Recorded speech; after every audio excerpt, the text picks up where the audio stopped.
একই মেয়ের জীবন গল্প তিনি ঠিক এভাবে লিখেছেন। কলেজের সব থেকে বোকা ছেলেটা একদিন আমাকে প্রপোজ করলো, যে কিনা এতটাই বোকা এখনো চুলে তেল দিয়ে কলেজে আসে। কথা বলতে গেলে হাত পা থরথর করে কাঁপে, একদম নরম কাদামাটির মতো। নরম কাদামাটিকে যেমন যেমনি ইচ্ছে তেমনি করে নেওয়া যায়, ওর অবস্থাও ঠিক তেমনই। তখন আমি মনে মনে ভাবলাম, আজকাল তো সব জায়গায় ছেড়ে যাওয়ার গল্প, এবার না হয় ওকে নিয়ে একটা অন্যরকম গল্প তৈরি করি, যে কিনা কখনো স্মার্ট হবে না।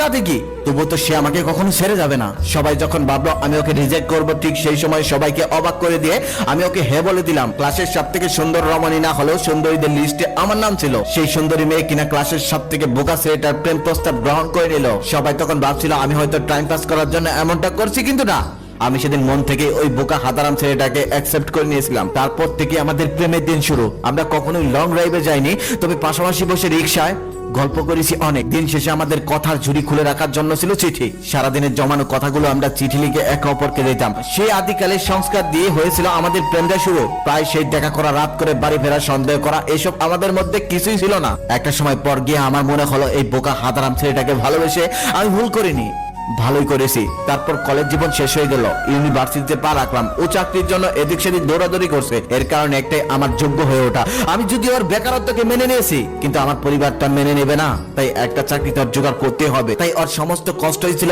একমাত্র আমার জন্য। আমি যখন এই বিষয়গুলো ভাবতাম, কোথায় থেকে যেন আমার একটা সুখ সুখ অনুভব হতো। তারপর হঠাৎ একদিন ও ওর কষ্টের ফল পেল। ও ভালো একটি চাকরি পেয়ে গেল, একটি বেসরকারি প্রতিষ্ঠানে ম্যানেজার পদে চাকরি। ইস, ভাবা যায় সেদিন আমি কত খুশি হয়েছিলাম। সেটা আমি কাউকে বোঝাতে পারবো না, কারণ এখন ও আমার পুরোপুরি যোগ্য।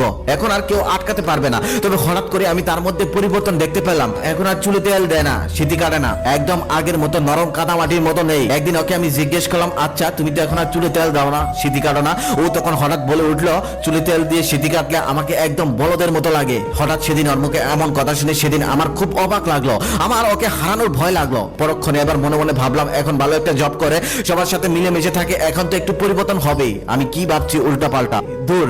তবে একটা সময় পর আমি খুব ভালোভাবে বুঝতে পারলাম ও আর আগের মতো নেই। ওকে এখন একটা কথা বললে উল্টো আরো 10টা কথা শুনিয়ে দেয় আমাকে। এর ফলস্বরূপ আমাদের গল্পের সমাপ্তি হয়ে গেল।